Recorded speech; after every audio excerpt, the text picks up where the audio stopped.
Hello, everyone, and welcome to Schwab Coaching. My name is Cameron May. I'm a Senior Manager of Trading and Derivatives Education here at Schwab, and this is Getting Started with Thinkorswim, and I think that I have a fun one on deck today. We're going to be talking about a powerful tool on Thinkorswim desktop platform. It's called On Demand, and it allows the trader to do what they always wish that they could do. Let's go back in time and see what the markets were doing and place trades and then just fast forward. This is actually a tool that allows us to backtest strategies, maybe technical approaches. Really interesting tool. We're going to be getting into how to navigate it and how to use it. Should be fun. Before we get to any of that, though, let me first of all say hello to everybody who's joining us out there in YouTube. As always, I see the familiar names. I also see a new name. So great to see everyone. Hello there, Greg and Life in the Fast Lane, Mark and Richard and Brian and everybody else.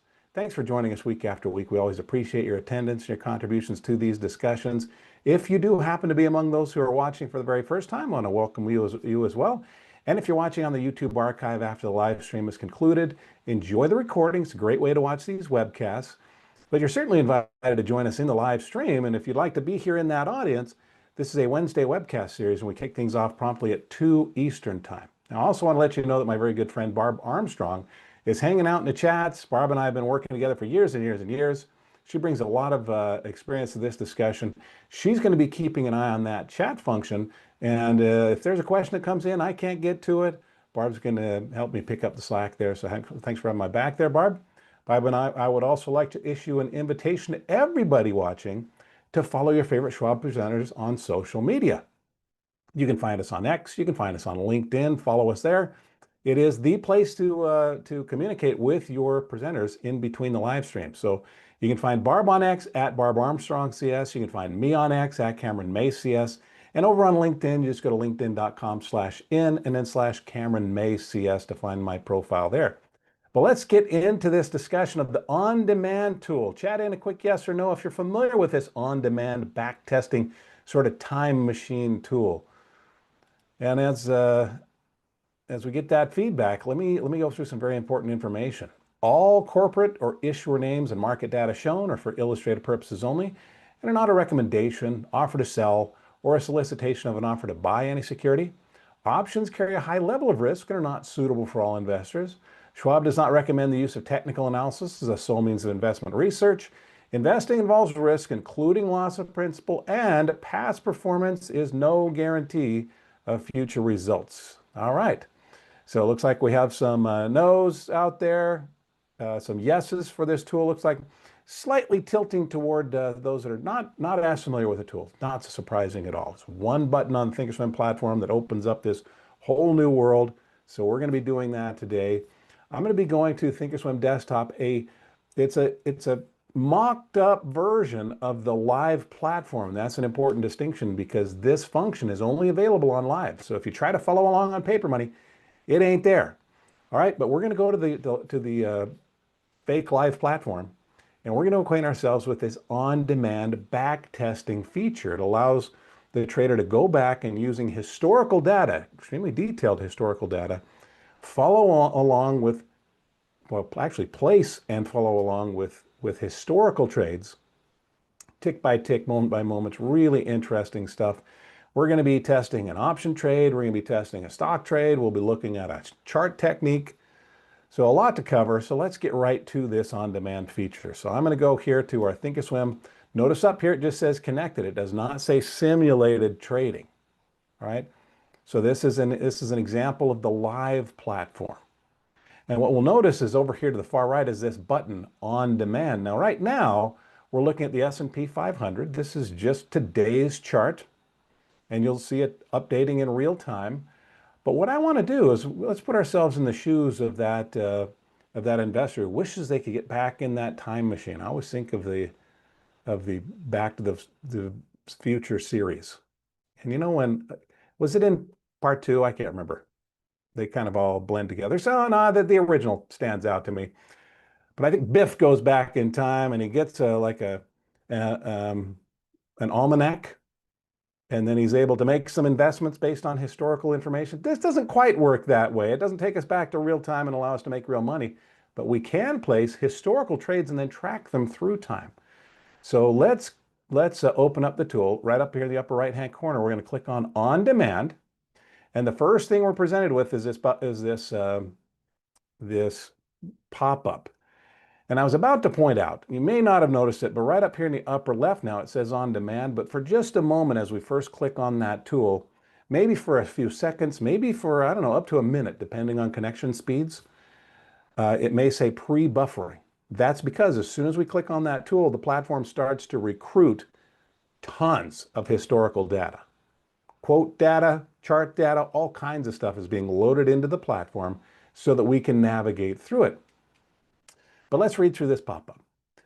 And I say that just so you'll be aware, nothing's broken if it's saying pre-buffering. That's what it's supposed to do. Mine just did it quickly. All right, in any case, you've just started Think on Demand, a powerful backtesting tool that lets you replay any trading day from the last. Now, it says here several months. I've actually tested this and kind of pushed its boundaries, and I've gone back as far as about 15 years. Didn't go further back than that, so it's more than that, okay? But replay any trading day from the last several years and test your trading skills with simulated trades based on that historical data. Capabilities include, you can run Think on Demand 24/7 at your convenience, even on nights and weekends. You can select the previous trading day in the upper, you'll notice, right-hand corner, as well as fast forward and pause the data or reset the virtual account to original. It's a default setup with $100,000 of play money. So this essentially is when we switch to On Demand, it becomes like the paper money platform. We're no longer in the live real market environment. So this allows us to place those trades. Then we can watch the tick by tick price changes for stocks, for options, for other derivatives. We can simulate trading of stocks and options and other things, just as you would in a live account by clicking on the bid and the ask prices. So the navigation, once we've gone back in time, the platform just works like before. We can watch the profit or loss of the simulated positions on the position statement on the Monitor tab as the trading day proceeds, or as we fast forward to another date and time. Finally, we can click on the On Demand button again to go back to your real live trading account. So that's how we sort of turn the tool off. Now, I will say, it doesn't say this here, but if we've been playing around with On Demand and we're placing, let's say we build a little portfolio of trades back a few years ago, and then we shut down On Demand, those trades don't disappear. Actually, the system remembers those. And then if we relaunch On Demand later, we can go back to checking on the progress of those trades. So that's an interesting little feature. I always keep this little button checked, always show this message, because I like to read it to my audience every time I demonstrate it, but you can uncheck that so we don't get this every time. And then we click OK. And here we find ourselves by default. This is going to show, it doesn't know where we want to go in time. So it goes back a couple of days. Right now, as of the recording of this webcast, it's June 24th of 2026. Notice now our date says June 22nd. So we're not actually looking at the S&P 500 from today anymore. We're now back, what is today? Wednesday? Yeah. We're back there looking at things on Monday. And we can trade but it's as though we were trading on Monday. And interestingly, let me just really emphasize how things are just updating in real time. You'll notice the clock moving forward a few seconds at a time. We can actually speed that up or slow it down depending on where we are in time. So for example, if I click on the step backwards, this will take us back 10 minutes in time. So instead of being 7:36 on Monday, that would be Mountain Standard Time. That's my time. It's now 7:26. It takes just a moment to buffer, and now it's shifted all the data within the platform to that time. Now we can go forward or back 10 minutes at a time. We can also go fast forward 3 times faster. Or one thing that I think a lot of users like to use, pardon me, is just the calendar feature here. So how about we put ourselves in that time machine? Let's click on June 22nd, and let's go back in time from June of 2026. We could go back, let's say a month at a time. So we go back to May of 2026, or we could go back clicking the double arrows here, 1 year at a time. How about we go back a couple of years to June of 2024? And since it's the 24th, how about we go back to June 24th, 2024? And we could choose the time of day. That's fine. Well, actually, you know what? I'm going to go for 8:26. That'll actually put us into 7:26 in the mountains. Markets aren't trading. So let's put this into market hours and click go. And it's going to buffer for just a moment. Notice it says pre-buffering up here. But now our S&P 500 chart, if we look at the candle to the far right margin, is now June 24th of 2024. Bogus Chinchilla says, can we pull up news for the on-demand time frame? There are some functions where we can't load everything. And news is it's effectively unlimited. So my apologies, no, we can't retrieve news. We could just go do a Google search for news about a stock on a certain date. But no, that's not one of those features that loads automatically. It'd be a nifty feature, but boy, would that be a drag on like bandwidth. All right, but what has happened, let me do this. I'm going to go up here to our time frame on the S&P 500, and I'm going to change this. Let's change our time frame to just a tick by tick chart, looking at just one tick at a time. It's literally every little tick. I'm going to click OK, and what we'll now notice, and this is kind of hard for you to see, you get little dots representing every tick in advance or decline of the S&P 500 to make it a little bit more visible. Let me do this. Let me change the chart style. I'm going to switch this from a candle chart because a tick doesn't have a candle. It's just a tick. Let's change that to a line chart. Makes it a little bit easier to see. And then if I zoom in on that, you can see really moment by moment, the system is moving forward in time. Very interesting. So yes, it allows us to conceive, well, maybe we have a brand new trading strategy we want to experiment with. Maybe it's a new technical approach. We can employ that tick by tick on pretty much any date or time in the last about 15 years. So that's how that's navigated. Let's switch this back. Let's come back up here. I'm going to switch our style back to our candle chart. Let's switch our time frame back to a 1 year daily for the S&P 500. And let's just have a quick look at the S&P as of June 24th. RG says, can you trade options on demand? Absolutely. RG, yeah, I stated at the outset, I might have gone a little bit quick, or maybe you came in a little bit late, but yeah, stated objective today is to trade an option back in time and just see how that might have panned out. So let's do that. Let's just put ourselves in the shoes of a hypothetical 2024 trader of options. Let's say their first step was to look at what's going on with the markets, and in this case, as represented by the S&P 500. It looked like the S&P was advancing and declining through a series of higher highs and higher lows. And it looks like we may have had a pretty good intact bull market. So how about let's do a bullish option trade, and just to be as straightforward as possible. So I'm not complicating the tool demonstration with a strategy demonstration. Let's just buy a call. All right.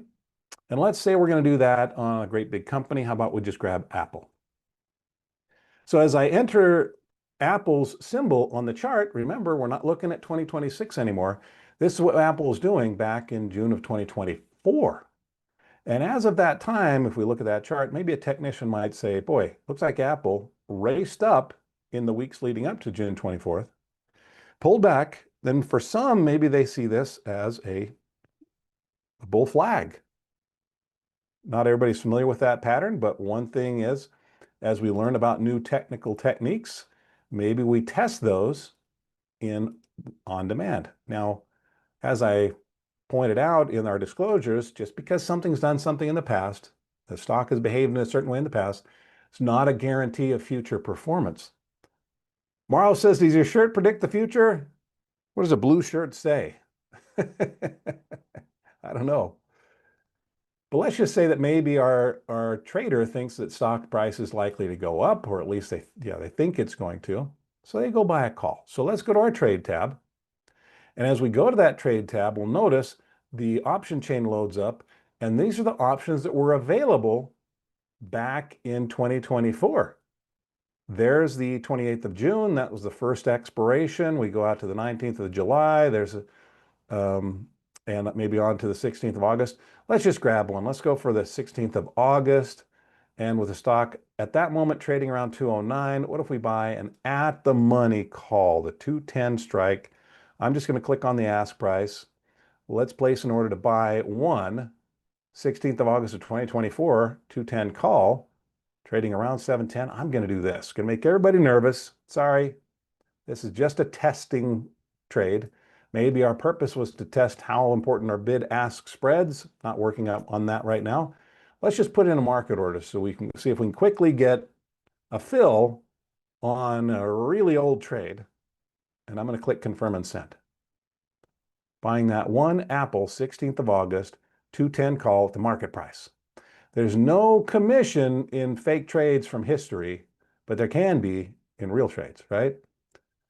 But let's just send this order off, and we just got a virtual purchase of that Apple call. And what we can do from here is go to the monitor tab, and we look, here's that Apple position. There's that call. We own one contract. It has 53 days left on it as of 2 years ago. And right now it's breaking even. Well, now what we might do, let's go back to our chart. And let's advance things. Let's say we want to see how this is done over the next week.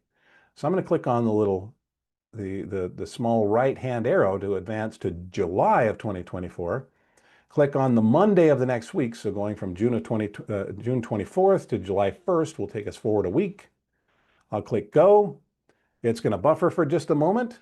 And then that shows us, all right, looks like kind of moving in our direction.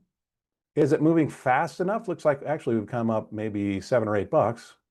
So likely we're looking at a profit on that call. Let's go check it. What we can do is go back to the monitor. User says, I missed the beginning. What are the main benefits to using on demand? So yeah, I unfortunately can't revisit the logic of the setup that I discussed earlier, but basically this is a backtesting tool. Placing historical trades, then seeing how good we are as traders or how good this strategy appears to have been, at least in the past. That's it. It's a backtesting tool. So let's go to our monitor tab. And let's see how the trade is performing. Just as I suspected, with the stock going up $7 over the course of 7 calendar days, that call is doing well. So that's an example of maybe backtesting an option trade. Well, we can do the same thing with a stock trade. Now, this is, of course, as we advance further, maybe, I don't know, let's go back to the chart. Should we go further forward? Let's go to the 15th of July. That's getting much closer to that August expiration that we purchased. So maybe this is going to kick in some time decay into this trade.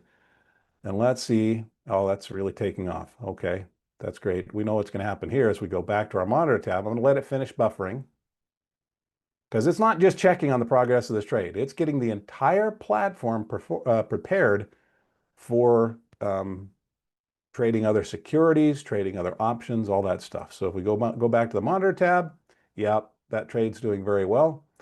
Well, let's go back to our chart. I want to set this back to June. Let's go back to, we started on the 24th. Just click go. And let's switch gears. How about we're thinking of maybe trading a stock. Let's bring up Alphabet here. So here's Alphabet. What was Alphabet doing as of June of 2024? Well, it had a nice run up and then it consolidated. For you technicians, how might this be interpreted when prices go sideways at their highs, but the lows are still pressing upward? What might that be commonly called? Well, this is commonly referred to as an ascending triangle. It's commonly known as a continuation pattern. For a technician, it might project an expectation of a continued move higher or a strengthening of the previously established trend after a consolidation. So maybe our trader thinks the stock is going to go up. So instead of buying a call, they buy the stock. So how about we do that? Let's go to our trade tab. Let's buy some shares of Alphabet. I think for this example, let's click on the ask price, bring up an order. By default in this portfolio, it's going to buy 100 shares. Well, let's just do 10. want to buy those at the market price, and we'll click confirm and send. Buying 10 shares of Google at the market price as of early trading June of 2024, June 24th of 2024. No commission again on these historical example trades, but there can be on some types of trades, and we'll send that order off. And we just virtually bought 10 shares of Google. Now, in this case, I was testing a price pattern, but certainly a trader might be testing some other function or maybe a combination of tools on a chart, right? But let's go have a look at what's going on with Google. Here's Apple. Now we set this back to June 24th. So that was back when our Apple call hadn't had much time to do anything. It had gone forward. Notice I went back to the 24th, but I didn't set it exactly back to the same moment. So Apple at that moment had been trading for a few minutes already. And we just took this position in Alphabet, and this is now going to be updating in real time, tick by tick, moment by moment, and allowing that trader to learn. Now, a huge advantage here is it allows the trader, maybe in an afternoon, to gain a ton of experience, start to finish, with a strategy, with a tool, with management techniques. You know, maybe they decided on Apple, boy, after that first week, it looked like it was doing well. Maybe we're going to take our profits. Well, then we fast forward and we see, wow, we missed out on some serious upside potential. Is there an adjustment that I might make to my management tools, or is there a need for an adjustment? If that was a one-off, you know, we got out of one trade and it kept going, maybe that's fine. If we got out of a series of 10 trades or 15 trades at different times in history and we're missing out on lots of upside potential, it might be telling us something, that there might be a refinement needed for whatever our approach is. So I know I'm throwing out a lot of hypotheticals here, but this is sort of the power of having a backtesting tool at one's fingertips. We can visualize a trade scenario. We can lay out a trade strategy, but we don't have to place a trade and then go to bed and wait for 3 weeks to see how it actually plays out. We can go back in time. Notice there's no cheating. You certainly can if you want to, if it just makes you feel good. But we can go back to random dates in the past and to random symbols in the past where we don't know how things play out over the next week or the next month or even the next year. Place trades and then see them play out. Make trading decisions along the way. So let's do that. Let's do that with Alphabet here. All right, so let's go back here. It looks like it has a bit of a breakout. Let's push that forward a week.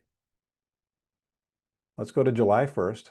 Click go, let that buffer. All right, and it looks like the stock has run up.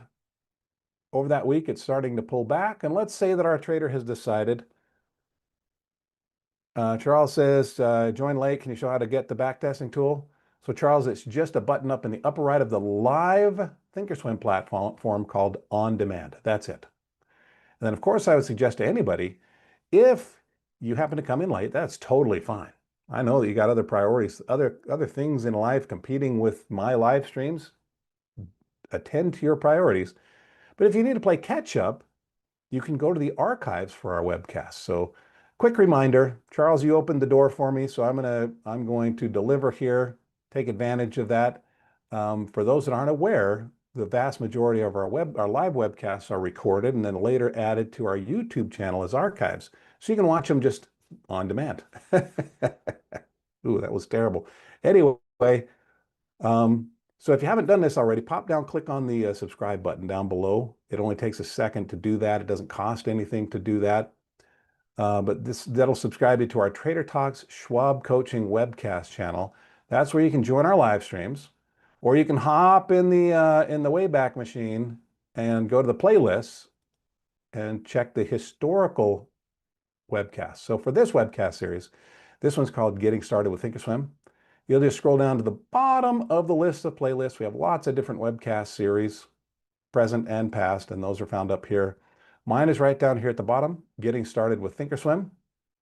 You click on View Full Playlist, and you can, for example, watch last week's webcast where we talked about the risk profile tool.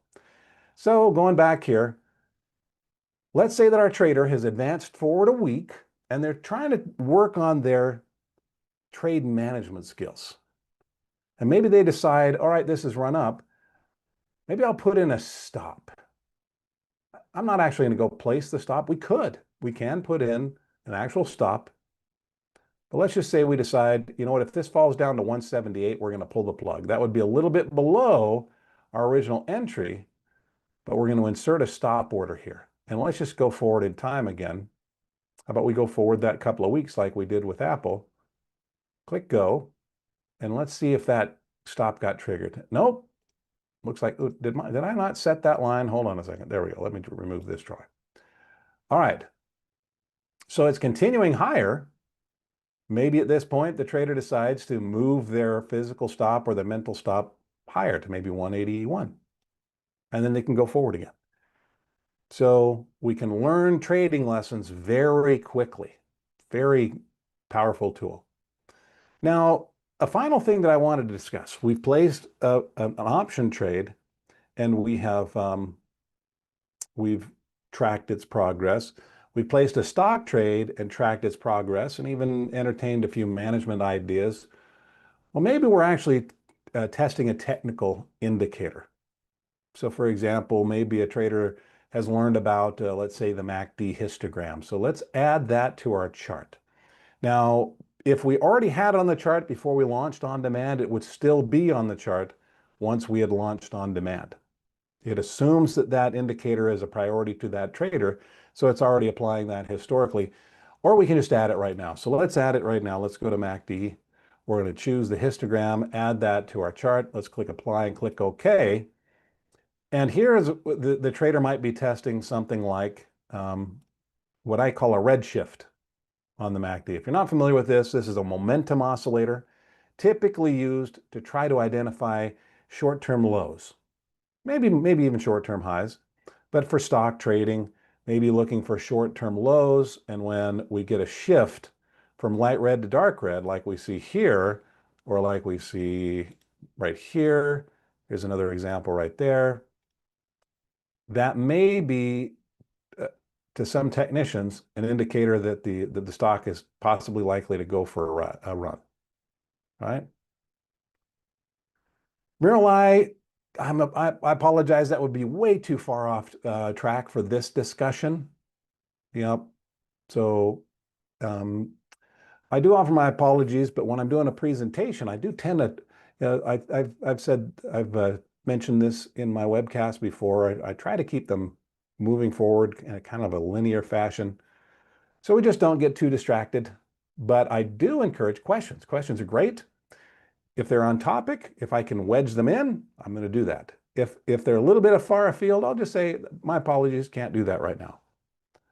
So looks like there was most recently a little red shift right there where we came down, solid bright red, first shift to dark red. That had already run its course a little bit up to a breakout point, which is pretty typical. So at this point, maybe our trader is waiting for the next red shift to see if they might trade that. But how would we do that? Maybe push the time frame forward a little bit, look for an entry, place an example trade, and follow it forward. So really interesting, powerful tool. I do want to show one other thing before I shut this down.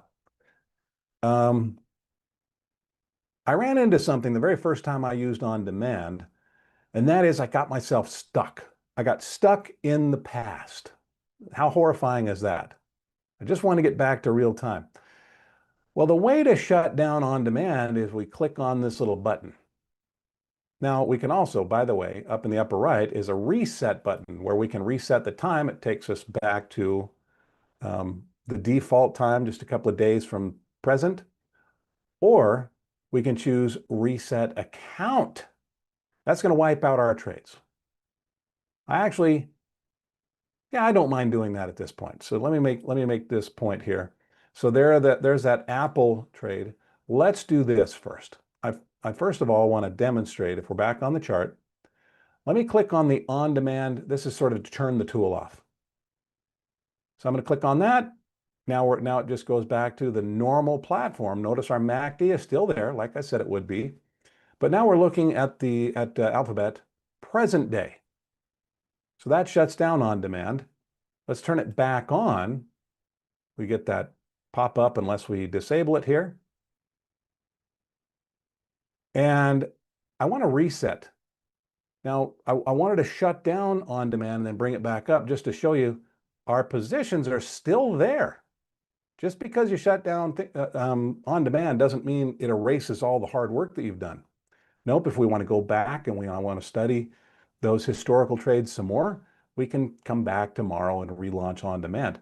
If we don't need those though, I'm going to click reset and just reset this account. And it says, are you sure you want to reset your virtual account? All orders, positions, and balances will be cleared. It's just going to go back to the $100,000 default. And I'm just going to click yes. And there we go. Our positions are gone. But the thing that I wanted to show you how I got myself stuck in the past is this. I had my left column open, and that on-demand feature, while it's being used, it takes up some space.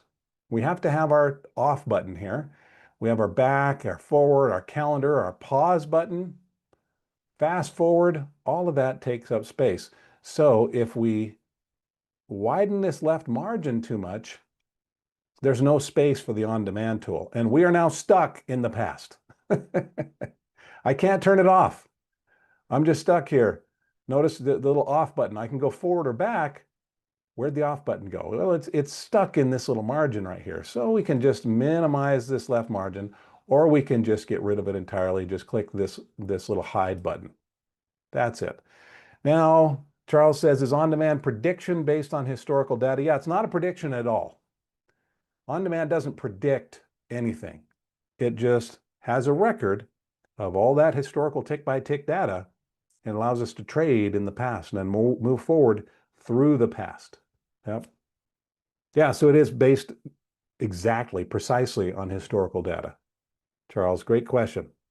But guys, that does it. There's the on-demand feature. If this is your first time using it, you might want to experiment with it first. It is one of those where it's a no-risk feature because we're using paper money. As long as we see that on-demand up here and it's active, we know that we're in the on-demand environment, and any trades that we place are just historical trades. If it's off, now we're placing real trades. But we've gone through how to navigate it. We've looked at an option trade. We looked at a stock trade. We've looked at how somebody might back test like a technical tool or a study. Hope you've enjoyed that discussion. I always enjoy talking through this tool because it's so powerful. I think it's a very interesting tool. Michael, you're welcome. Very much my pleasure. I do want to call out as I wrap things up here that there's a survey in the chat for those that are here in our live audience. So if you do me this favor, filling out a survey is never a wasted effort. I read through those surveys. I get that data. It helps every time. So if you would do me the favor, click on that survey link if you're in our live audience. It's in the chat window right now, and then fill it out once I've concluded my final comments here. It's just two multiple choice. Well, actually, just two questions. Just two questions where you're ranking things. And then there's a comments box and a suggestion box. And I read through that data from answering those questions, your comments and suggestions. I read through those as well. So very helpful. But yeah, let's wrap it up. I've already mentioned, if you haven't subscribed to the Trader Talks channel on YouTube yet, please do that. That's where you can join these live streams. So it's Trader Talks, Schwab Coaching Webcasts. You just pop down below, click on the subscribe button. Takes a second, doesn't cost anything. You can join the live streams here. You can find the playlist right there. Also follow your favorite Schwab presenters on social media. You can find Barb and me on X and on LinkedIn. To find Barb, you go to X, go to @BarbArmstrongCS. To find me on X, @CameronMayCS is my handle. And I get asked the question, Cameron, how do I connect with you when the camera's not on? This is how you connect with me, through X and LinkedIn. So when I make a post, like I just published a video today on how to erase a trade on your paper money account, It's just a 2-minute video. But if you reply to that, I just try to reply right back to you. And I do the same thing on LinkedIn. So let's pop over to LinkedIn. My LinkedIn profile is linkedin.com/in/Cameron May CS. And you can give me a follow there. And I post here as well. And I reply to comments here as well. Now, a final thing I want to say is thank you to everybody that's already clicked that thumbs up button. That's always very much appreciated. That's like giving your presenter a pat on the back for a job well done. But it also gives my videos a boost in the YouTube algorithm, helps more people find these videos. So yeah, 85 people watching the live stream right now, and it looks like, how many? I'm going to click refresh. 26 have already clicked the thumbs up. Thank you for doing that. That's really appreciated. Everybody go enjoy the rest of the webcasts that we have through the rest of the day. I'll look for you in one of my future webcasts. I'll also look for you on social media, on X and on LinkedIn. But whenever I see you again, until that moment arrives, I want to wish you the very best of luck. Happy trading. Bye-bye.